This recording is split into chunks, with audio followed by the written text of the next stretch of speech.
This is probably the most you'll ever hear me say about my relationship publicly.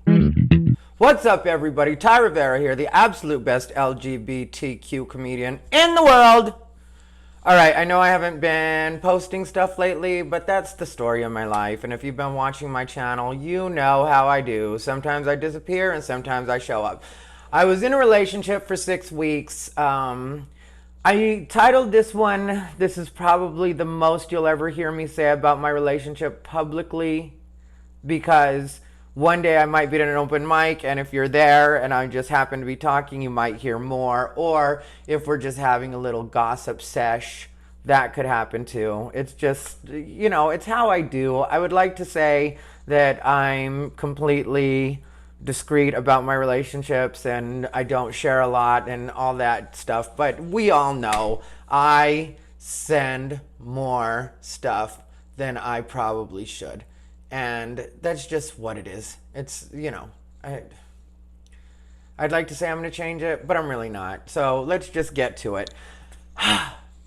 Here's what I'll tell you guys. We're on the first day of the actual, staying in your house type thing, which some people are referring to as a quarantine. I've been referring to it as a quarantine too, but technically it's not a quarantine. It's just like stay in your house for a little bit, let this thing clear up. Of course, I'm talking about COVID-19, I believe it's called technically, or coronavirus. And I could talk about that, but for now, I want to stay on task because I want this to be a relatively short video where I just let people know what it is they deserve to know, because some people would say that I don't have to talk about any of this. And you're right. I don't have to talk about any of this if I don't want to. And I realize that. But the fact is, I choose to talk about my relationships on social media by showing them. If you were watching my Instagram stories the last couple of weeks, I've been keeping up on those. There's a guy I've been dating that I referred to as the Beast. The Beast was making me dinner. The Beast was hanging out with me. We were buying donuts. I did a lot of stuff with the Beast. He fixed my laptop for me, which, big shout out and so much thanks to him for doing that. And we just were in an actual relationship. The relationship lasted a total of 6 weeks. Technically, we've known each other since December, but we didn't actually get together till January 29th, which coincidentally was the day after I stopped dating the Vietnamese pretty boy. I blocked him on all platforms on January 28th. I remember that because it was my birthday. And then the following day, I hooked up with the Beast, and that's when me and the Beast pretty much decided to start hanging out. Then we quickly moved into him calling me his boyfriend, and then I was like, because he was referring to me as his boyfriend, and he also was telling me he loved me. This is after 2 weeks, but that's not at all uncommon if you know me, because if I like somebody, it's easy for me to fall in love, and it's also very easy for them to fall in love with me. It's just the way things work. If you think I'm being full of myself by saying that, I don't care what you think in that way, because I just know the reality of my life, and I know the trajectory of my relationships and how they usually play out. And yeah, technically, once somebody likes me, it's usually a pretty quick road to them falling in love with me.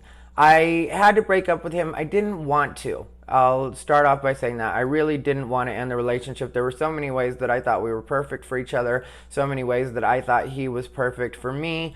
But at the end of the day, I turned out to be wrong. So the way I feel about it is, when you realize you're wrong in these kinds of situations, you can do one of two things. You can stick around and try to make the relationship right, or you can decide to cut your losses and say, okay, this isn't necessarily going to work out, so let me just move on from it. The short version of it is that it was very, very real, and I loved him just as much as my social media would have indicated at that time. And I just have gotten good at recognizing when something isn't good for me anymore and getting out of it. Some people consider that to be a character flaw, or maybe a little bit of a disconnect in emotion, but for me it's really not. For me, it's pretty straightforward. It's yes, I was very much into you, I fell in love with you, I had a great time being with you, I loved being with you. I loved kissing you, I loved hugging you, I loved touching you, I loved having sex with you. I loved because we were in an open relationship when we had sex with other people. Like, there were so many things that were great about that relationship. But what happens with me in relationships is I have one rule for people, just one rule, and that's do not lie to me. I don't care if I end up hearing something that I'd rather not hear or I don't like what I hear, then we can figure out how I'm going to deal with that or how we're going to move forward with that. But as far as lying to me, once you lie to me, then I feel like I can never trust you again, and it gets really hard for me to get out of that cycle. And I have lifted from that cycle when people have lied to me, but only temporarily. So I know that it's not something that I'm good at. I know it's not something that's just going to happen in a lot of cases. So I usually know that it's probably a better idea for me to just go ahead and cut my losses and move on. So that's what I decided to do. I know he wasn't happy about it either, really, but he also was a big part of it because there was a situation where I was like, okay, you can either change this, you can fix this, or we can just not be together.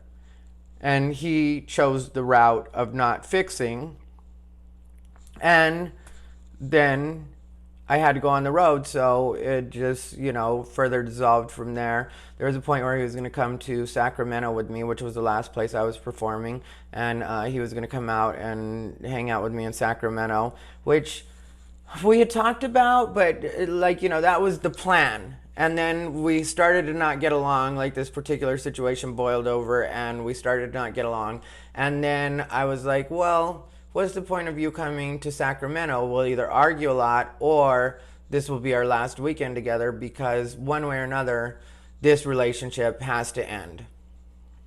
So even though he may not have liked the idea, he agreed with the idea. He agreed with what I was saying because it was just true. It had run its course. And even though it still could feel great in the moment if we wanted it to, like we probably could have extended it through Sacramento, but it just wouldn't have worked. And like when I tell guys not to lie to me, like at this point in my life, I'm not talking about any other point in my life because I've already discussed it before. There have been people that I cheated on, and I haven't always been the best boyfriend. But for where I am at this point in my life, I ask that the guys that I end up with be completely honest with me.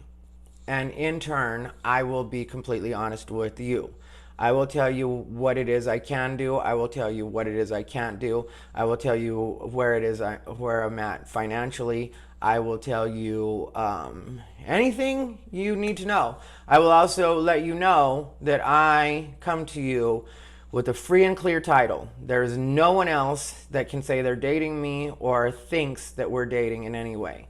And that turned out not to be the case on his side, which I'm not really going to go into, but it was just, there were spaces where it was like, okay, so maybe you're not as single as I need you to be with me, which is I need you to be not with anybody or have anybody think that they're with you. And in these situations, a lot of times guys will get really mad at me, which is something that happened here. Because one thing that these guys don't really understand that they do to me when they lie to me is, like I said, I love you, love you, love you. Like that's the way I feel about the people I date. Otherwise, I wouldn't date them. So I love you to the moon and back. But at the end of the day, I love me more. So when the situation comes up where it's going to be like either you end up with hurt feelings and single, or I end up putting my heart out there for somebody that didn't turn out to necessarily be worth it in that particular way, because there's a lot of ways that he was worth it, and I could go into those too, but why should I? I'm going to try to keep this a short video. So I'm not going to give you like a full account of everything that went down and how it went down and that kind of stuff. But what I will tell you is when you lie to me and I'm being 100% honest with you and telling you exactly where it is I'm at, in every way, mentally, emotionally, stuff like that. And our agreement was open relationship as far as sex went, closed relationship as far as emotional monogamy went. So you're my boyfriend, I'm your boyfriend, there's nobody else. And that there's nobody else part turned out not to be the case. And so, it didn't turn Jerry Springer or whatever, because I'm grown and I'm not going to be getting into it with other people. And I never even met or talked to the other person. He's not even in the same state as me. He's not even in the same city as the Beast. And so when that happens, then it really pushes me, it puts my back against the wall, and it makes it where it's like, okay, well, now we're in a situation where it's me versus you, and I'm the one that has to make the decision. And I can tell you 10 out of 10, I'm going to choose me. No matter how much I say I love you, I always have to love me more. No matter how much I say I'm going to have your back, I have my back more. So it's what it is. I went ahead and ended it. And we had a little bit of drama afterwards. Nothing like physical or anything like that, just on the phone. And for right now, I still have his stuff, and he will end up getting his stuff back. I don't care about his stuff. Like, nobody has ever brought anything into my place that I felt like I couldn't live without, and I just, like, the stuff that he brought was like an Alexa, and then he changed out my light bulbs, but I liked my light bulbs the way they were, so I've already changed them back. I disconnected the Alexa. It's with his stuff.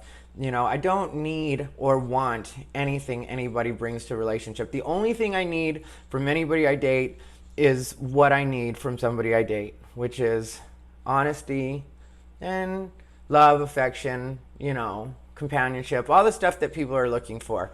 But now that I've been in an open relationship, I can honestly say that I don't have a problem with that at all, and it's probably something I'll continue to do. That wasn't like the problem for us. It wasn't a matter of, I got jealous or he got jealous of, the sex part of everything. I mean, that part was fun and it was good.